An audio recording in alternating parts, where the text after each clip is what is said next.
Hi, Cancer. Welcome back to the Astrology 33 channel. This is your May 2023 tarot reading. Thank you to those of you who liked, viewed, shared, and subscribed to the channel. I appreciate all of that.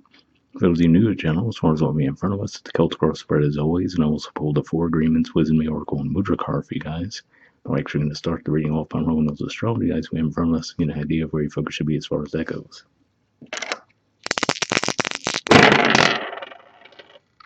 All right. Well, we have Aries, and Aries is actually your 10th house of career and social status. Jupiter is going to be wrapping up its transit through there. We've had Chiron in there for a really long time as well. But yeah, definitely see where there could be some focus on that area of life for you. All right, we have one. So, of course, first house for you guys is Cancer. So, makes sense to see that pop up as well. You guys have been having Mars moving through your sign for a bit. It's going to be moving on into Leo around the third week of May. But yeah, could see where that could shift a lot of focus on yourselves as well. And we have Neptune. So Neptune's been in Pisces for a really long time, and Neptune could point to sometimes it can point to deception in the lower octave of things, but in higher octave of things, it could come to realizations, connecting more on a spiritual level. And that's been in your ninth house, which is related to philosophy, higher learning, and foreign affairs. So, with all that away, we'll get started with the main spread. All right. In the main situation position, we have the Lovers, and in the challenge position to that, we have the King of Pentacles. So interestingly enough, this is Taurus energy here, whereas this is Gemini energy. So what I feel like this is saying is if you're looking for a bit more of a light, playful energy, right, you could just be saying that you might have to get through the heaviness of Taurus season first. So think about the first 3 weeks of May would be Taurus season, and then after that we move into Gemini season. And in a couple ways I could see that playing out too, because during Taurus season we're going to be in eclipse season, of course, and then on top of that we have Mercury retrograde kicking off right when Taurus season starts. So that could definitely make everything feel a little bit slower than we'd like it to be, and a little bit heavier in general. Whereas when we get to Gemini season, most energy will be clearing out by then. So it could just be as simple as that, where it's saying, like, so even it doesn't have to be necessarily bad, let's say, right? But let's just say you're feeling like you have to focus so much on work, and you're like, oh, I just want to take a vacation, relax a little bit, right? Could be as simple as that, saying that, okay, you could work through those things as we move through Taurus season. By the time we get to Gemini season, you'll be able to have that sigh of relief and get out and enjoy yourself a little bit. All right, in the foundation position, we have the Queen of Wands. So that's actually a card that represents Aries, which we also saw come up in your dice as well. So yeah, again, could just be saying that maybe you felt that shift to where you have been more proactive, taking a lot more action, right? Maybe having to do a lot more work as well. So given that that is your house of career, but yeah, I could just be saying that that's what you've been focusing on. And what stands out to me there is even we see in the artwork there, she's holding on to that flower, right? And almost looking off in the distance, like, okay, this is cool and all, but I like to get out and enjoy myself a little bit. So it could be another indicator of what we were just talking about there. All right, in the past position, we have the Empress. So sometimes I view this as Taurus energy, but aside from that, we see the Venusian energy, and the Empress energy tends to be very receptive, right? So it could just be saying that in the past, maybe you were just in a state of more receptivity, and you might have felt like things were coming a little bit more easy to you at that time as well, right? Whereas maybe now being more proactive, you might still have a certain level of success, but it just might feel like it's a lot more cumbersome. All right, in the present position, we have the Six of Cups. So this is actually a Scorpio energy here, which for you guys is your fifth house, romance, creativity, children. And I feel like this is saying that maybe that's the key for you, right? Maybe you are reconnecting with that past part of yourself. And interestingly enough, in the near future position, we see the Emperor, right? So if we think of the Queen of Wands, she's a bit of a mix of the Empress and the Emperor. So maybe that's been the key for you guys this month, right? To find that balance between, okay, knowing when to be in a state of receptivity and reconnecting with that part of yourself, but also knowing when to be more action oriented and then take things head on. So, and then if you look at it from that perspective too, that could even be what the Lover's energy is pointing to as well, integrating that feminine and masculine energy within you, right? So maybe that's what you guys will be experiencing this month. But yeah, if not that, on a more mundane level, this could even point to reconnecting with someone from your past, possibly a romantic connection or just someone that you've known for quite some time, and extending the olive branch there.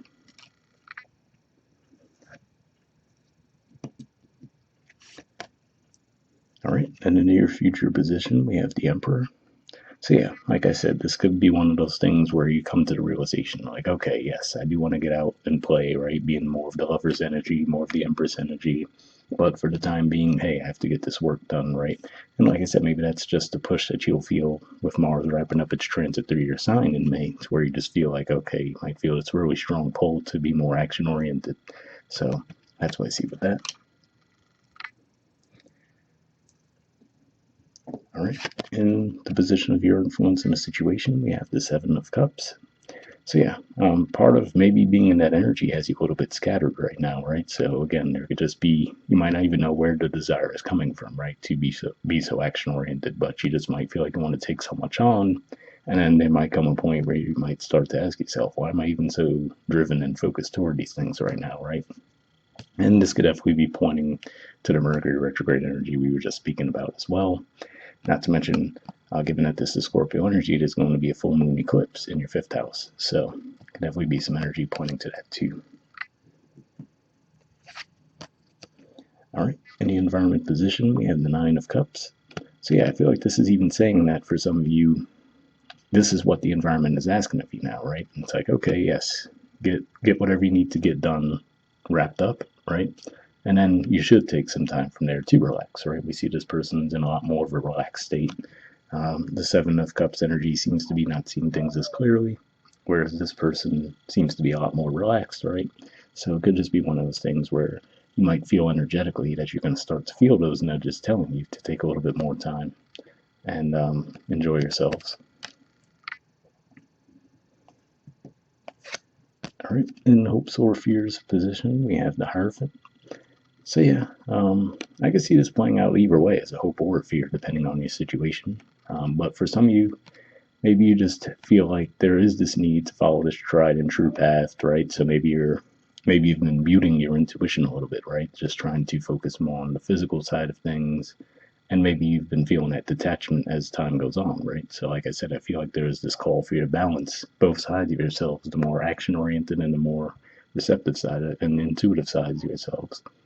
As far as the fear, you might feel like if you do step out of that box, right, and go a little bit more off the beaten path, that it might not work out in your favor. All right. And in the outcome position, we have the Knight of Swords. So this is actually the court card for Gemini. And yeah, to me, this is an indicator of what I was saying, that just looking at the cards there, it looks like you might feel like things are moving a little bit more slow than you would like as we move through Taurus season. And then when we get into Gemini season, you'll feel like, okay, the reins are off and you're able to actually move freely. So that's what I see with that.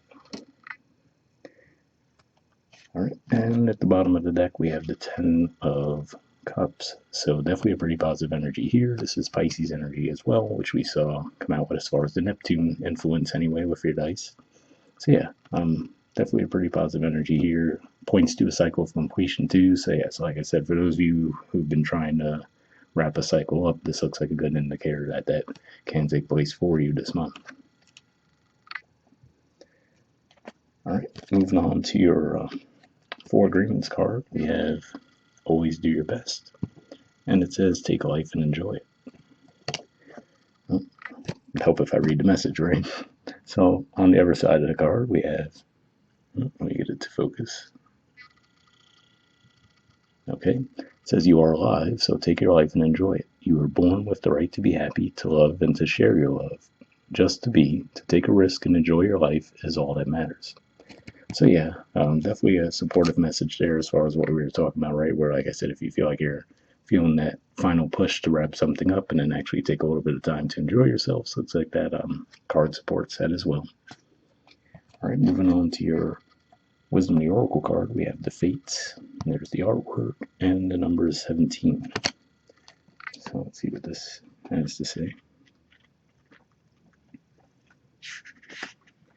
Okay, essential meaning says fate, karma, acceptance that there are things you cannot change, and knowing what those things are.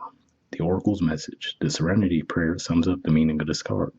God, grant me the serenity to accept the things I cannot change, the courage to change the things I can, and the wisdom to know the difference. There are things in life you will never have control over, The conditions brought on by the evolution of the collective, by nature, by your past experiences may be fated, preordained by spirit for a greater purpose you cannot understand in this lifetime. It may not be in your cards to understand why certain events occurred, but you can accept the mystery and work with what those events and your current circumstances have to teach you. This is the wisdom contained in the Serenity Prayer. So yeah, definitely a pretty positive message there, especially for those of you, like I said, where you might feel like this urge to push forward, but you might feel like the energy is slowing down a little bit for you. So like I said, all the heavy energy going on during Taurus season, that would make sense if you feel that way. And as we move toward Gemini season, that energy be clearing out.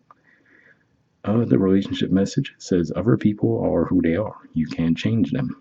The challenge is to accept them as they are and not try to make them otherwise to suit you. This is a time to look at how you attempt to mold people to fit your view of how they should be, so you can remain in a relationship and avoid discomfort. What if who they are, and whatever is happening between you and them in this situation, is perfect from the perspective of spirit? Now is the time to accept what you cannot change, even if it means that you honor yourself, spirit, and the other person by moving on. Love unconditionally, for each of us is on our own journey, and we cannot direct that of another. Be aware that this relationship is indeed fated, and you are meant to evolve into a better version of yourself as a result. So yeah, definitely pretty positive message there. So let's just look at this from a relationship dynamic, right? Given that we have the person in the Nine of Cups energy in the environment, right? So let's just say a super generic example. Let's just say you're more prone to worry about everything in a relationship, right? Whereas this person seems a lot more relaxed, go with the flow type energy, right? Could just be saying to try to take on that approach for a little bit, right? See if it actually does work, right? Because you might feel like, oh, well, this person's just doing their own thing, go with the flow, and you might feel like you have to take on all the work. And if you don't, things would fall apart, right? But it could just be saying, especially with the energies that we talked about, maybe this would be a good time to at least give that approach a try for a little bit and see if it actually improves things. All right, the prosperity message says your experiences concerning prosperity and abundance are beyond your control right now. You are being invited to accept what is unreservedly. This could be a temporary situation seemingly thrust upon you by outside forces, but there is an underlying purpose you can't see that has been determined by the fates. It could be a situation you are unprepared for, and you may not understand how it will benefit you in the moment. Do not fight the situation. Ride it out and see where it leads. Surrender to it, and the serenity you need to make good choices from here on out will be given to you. You will indeed flourish. So yeah, again, definitely a pretty positive message there as well. And like I said, we are going to have that shift of Jupiter moving out of Aries and then into Taurus in May. So you might feel some shifts around your career, especially given that we saw the Aries energy come up and some Aries energy in your spread in general. All right. Lastly, we'll take a look at your Mudra card. This is your card here. It's the Mushtika Mudra, and the keyword for it is selflessness. All right, and there's the info if you want to pause it or take a screenshot to read what it has to say. But under benefits, it says weakens ego grasping and self-defeating habits, awakens enlightened attitude and the heart of compassion, reduces anxiety and self-doubt, calms the spirit, clears the mind, benefits the heart and the vascular system. So if that sounds like a movie thing to be beneficial for you guys, I'll put the name in the description of the video.